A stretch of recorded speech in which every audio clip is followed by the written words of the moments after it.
আসসালামু আলাইকুম, সবাই কেমন আছেন? আশা করি ভালো আছেন। আমিও ভালো আছি। আজকে মঙ্গলবার, আজকের দিনটা আমার কাছে একটু অন্যরকম। সারা সপ্তাহে প্রতিদিনই আমার একইভাবে যায়, শুধু মঙ্গলবারের সকালটা আমার একটু অন্য রুটিনে শুরু হয়। এমনি দিনগুলো তো হচ্ছে সকালবেলা ঘুম থেকে ওঠার পর ফ্রেশ হয়ে চিন্তা করি যে আজকে কি নাস্তা খাবো বা কোন নাস্তাটা আমার কাছে ভালো লাগতেছে ওইটাই খাওয়ার ট্রাই করি। কিন্তু মঙ্গলবার একদমই উল্টো, ঘুম থেকে ওঠার সাথে সাথে টেনশন করা লাগে কি রান্না করবো আজকে দুপুরে। তবে এই প্যারাটা আজকে আমার নিতে হয়নি, কারণ আপনাদের ভাইয়ার দোকানে কাজ ছিল, এই জন্য সকাল সকাল নাস্তাটা শেষ করেই চলে গেছে। আমিও নাস্তাটা খাওয়ার পরে হচ্ছে কিছুক্ষণ ছেলের সাথে সময় কাটিয়ে তারপরে হচ্ছে ফ্রিজ থেকে আমি সবকিছু বের করে নিলাম। আজকে যেহেতু আমার দুপুরে রান্না বাড়া নেই, এই জন্য তেমন কোনো প্যারাও নেই, আস্তে দিয়ে আর কি সবকিছু করতেছিলাম। তো ফ্রিজ থেকে এখানে আমি মাংস আর হচ্ছে ইলিশ মাছের মাথা আর লেজ ছিল, অনেকদিন আগে এনে রেখে দিয়েছিলাম, ওইগুলো বের করে নিলাম। মাংস আর মাছের লেজ মাথা ভিজিয়ে রেখে তারপর হচ্ছে আমি পেঁয়াজ মরিচ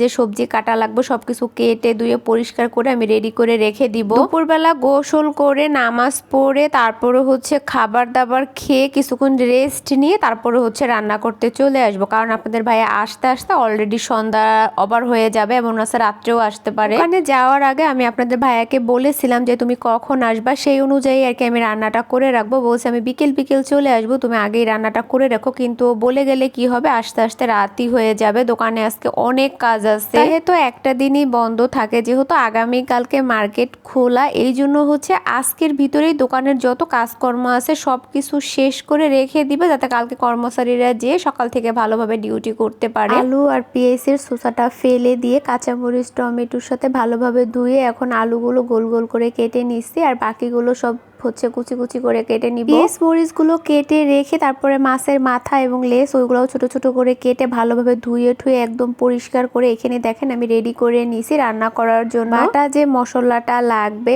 ওই মশলাটাও আমি আগে থেকেই ডিপ ফ্রিজ থেকে বের করে রেখে দিছি নরমাল হওয়ার জন্য। সবকিছু এখানে রেখে দিয়ে আমি ভাতটাও বসিয়ে দিয়ে চলে যাব হচ্ছে রুমে আমার বিছানার চাদরটা গোছানোর জন্য। রুমের ভিতরে এসে বিছানার চাদরটা চেঞ্জ করে ভালোভাবে ঝাড়ু দিয়ে পরিষ্কার করে তারপরে হচ্ছে রুমটাও আমি মুছে পরিষ্কার করে ছেলেকে গোসল করিয়ে আমি নিজেও গোসল করে নামাজটা পড়ে নিছি। যেহেতু অলরেডি একটা আজান হয়ে গেছিল, এই জন্য আর ক্যামেরা অন করিনি, অফ ক্যামেরাই সবকিছু করে নিছি। এখন হচ্ছে দুপুরের খাবারটা খেয়ে কিছুক্ষণ রেস্ট নিয়েই হচ্ছে চলে যাব রান্না করার জন্য। এই তো খাওয়া দাওয়া শেষ করে কিছুক্ষণ রেস্ট নেওয়ার পরে চলে আসছি রান্না করার জন্য। প্রথমে হচ্ছে আমি গোল গোল করে যে আলুগুলো কেটে রাখা ছিল ওইগুলোই হচ্ছে সামান্য পরিমাণে তেল হলুদের গুঁড়ো আর লবণ দিয়ে ভেজে নিব। গরুর মাংস রান্না করার মতোই হচ্ছে আজকের আলুগুলো আমি গোল গোল করে বড় বড় সাইজ রেখে কেটে নিছি। তো এখানে আলুটা আমি অনেকটা সময় নিয়ে ভেজে নেওয়ার পর হচ্ছে এখন আমি উঠিয়ে নিব। আলুটা ভাজা হয়ে গেলে আমি একটা ডিম পোস্ট করে নিব। ছেলেটা খুব বিরক্ত করতেছিল, ও ভাত খাবে। আমি যখন খাচ্ছিলাম তখন ওকে অনেক ডাকাডাকি করছিলাম, কিন্তু আমার কথা শুনেনি। এখন আমি যে রান্না করতে আসছি এখন ওকে ডিম ভেজে দাও ভাত খাওয়ার জন্য। আমি যতক্ষণ আমার ছেলের সাথে শুয়ে বসে সময় কাটাবো তখন ও আমাকে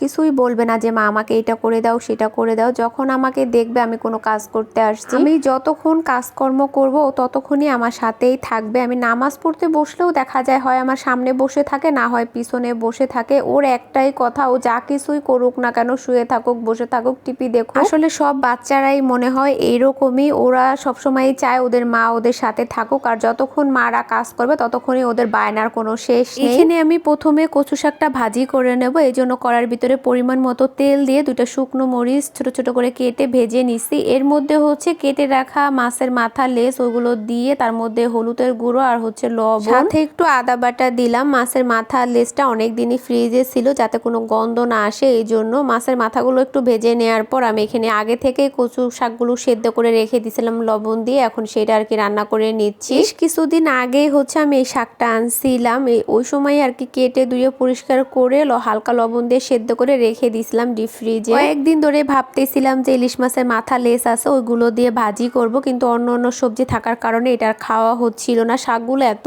ফ্রেশ ছিল বাজারে দেখে আমার তো একদম মানে সাথে সাথে নিতে ইচ্ছা করছে। শাকটা দেওয়ার পর কিছুক্ষণ লেড়ে চেড়ে এখন এর ভিতরে রসুন কুচি পেঁয়াজ কুচি আর কাঁচামরিচ কুচিটা দিয়ে দিলাম। রসুনটা তেলের ভিতরে একটু ভেজে নিলেই ভালো হতো, কিন্তু আমার আসলে মনে ছিল না। শাকগুলো প্রায় রান্না করা হয়ে গেছে, নামানোর কিছুক্ষণ আগে হচ্ছে আমি অর্ধেকটা লেবু কেটে আর কি চিপড়ে রসটা দিয়ে দিলাম। যেহেতু শাকগুলো ফ্রেশ ছিল তারপরে ওনারা কোথা থেকে আনছে আমি তো আর দেখিনি, গলা চুলকাতেও পারে, কোনো রিস্ক নিলাম না। লেবুর রসটা দেওয়ার পর আর বেশিক্ষণ রান্না করিনি, অতিরিক্ত শুকিয়ে গেলে খেতে ভালো লাগবে না। আর অন্য একটা পাত্রের ভিতরে আমি বেড়ে নিয়ে এখন হচ্ছে আমি তরকারিটা রান্না করে নেব। বোতলের ভিতর তেল ঢালা ছিল না, এই জন্য বড় বোতলটা বের করে আমি ছুটিয়ে নিচ্ছি। এটা গতকালকে আনা হয়েছিল, গতকালকে তো আর আমার তেমন কোনো রান্না বাড়া ছিল না, এই জন্য তেলটা প্রয়োজন হয়নি, ওইভাবে রেখে দিছিলাম। মাসও শেষ, মাসের বাজারও শেষ, টুকিটাকি সবকিছুই আছে, কিন্তু তেলটাই এই মাসে একটু আগে আগে শেষ হয়ে গেছে। এই জন্য শুধু একটা তেলের বোতল নিয়ে আসছি একটু ছোট্ট পরিমাণে, কিছুদিনের মধ্যেই হচ্ছে পুরোপুরি বাজারটা উঠিয়ে ফেলবো, এই জন্যই তেলের বোতলটা একটু ছোট আনা হয়েছে। এখানে আমি মুরগির মাংস রান্না করব। পরিমাণ মতো তেল দিয়ে আস্ত মশলা, পেঁয়াজ কুচি দেওয়ার পর একটু ভেজে নিচ্ছি। পেঁয়াজগুলো ভাজা হয়ে যাবার পর এখানে আমি টমেটো কুচি আর বাটা মশলা সব একে একে দিয়ে নিচ্ছি। আজকে আর তেমন কোনো রেসিপি শেয়ার করব না, মাংসটা সবাই রান্না করতে পারে, যেহেতু এক একজনের রান্নার ধরন এক এক রকম, সেটা দেখলেই আপনারা বুঝতে পারবেন। আর এখানে আমি মাংসের সাথে আজকে একটু টক দই ব্যবহার করব, তো সেইটাও দিয়ে দিলাম। বাটা মশলা আর টক দই দেওয়ার পরে কিছুক্ষণ কষি এখন হচ্ছে আমি গুঁড়ো মশলাগুলো দিলাম। আর কি কি মশলা দিলাম সেগুলো সবই তো আপনারা দেখলেন। নর্মালি সবাই যেভাবে মশলা দিয়ে রান্না করে আমিও ওই মশলা দিয়েই রান্না করি। এখানে শুধু একটু টক দইটা আমি বাড়তি ব্যবহার করছি। মশলাটা কষানোর পরে আমি মাংসগুলো দিয়ে একটু কষিয়ে নিছি। এরপরে এখানে কিছু কাঁচা মরিচ আর পেঁয়াজ কুচি ছিল, এগুলো দিয়ে নিলাম। যেহেতু আমি আর অন্য কিছু রান্না করব না, এই জন্য পেঁয়াজ কুচিগুলো দিয়ে দিলাম। আর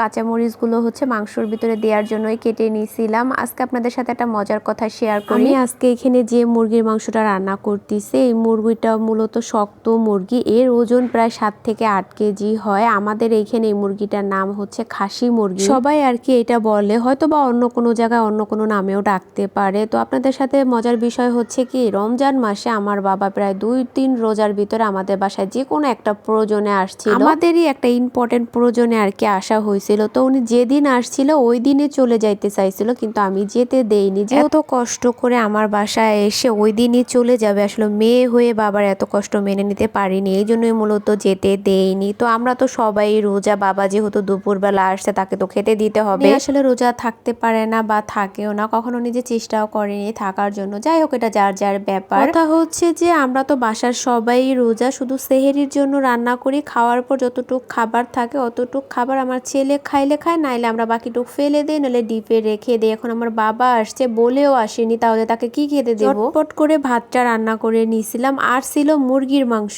এই মুরগিটাই আর কি রান্না করছিলাম। এখন বাবা তো মুরগির মাংস খায় না, তাহলে তাকে আমি কি দেব। পরবর্তীতে আমি তাকে বললাম, বাবা এটা মুরগির মাংস না, খাসির মাংস। বাবা পোলট্রি মুরগি তো খাই না, দেশি মুরগির ভিতরে শুধু চামড়াটা খায়, এই জন্যই মূলত মুরগি বললে সে খাবে না, তাই এই মুরগিটাকে আমি খাসি বলে আমার বাবাকে খাওয়াইছি। আজও পর্যন্ত বাবা জানে না তাকে আমি কি খাওয়াইছি। এটা আসলে সন্তান হয়ে বাবার সাথে এত বড় প্রতারণাটা করা ঠিক হয়নি। যাই হোক, এইবারকার দেশে গেলে বাবাকে সত্যিটা বলে দিব। ভিডিওটা এমনিতেই অনেক বড় হয়ে গেছে, সবাই ভালো থাকবেন, কেমন লাগলো কমেন্টে জানাবেন। আল্লাহ হাফেজ।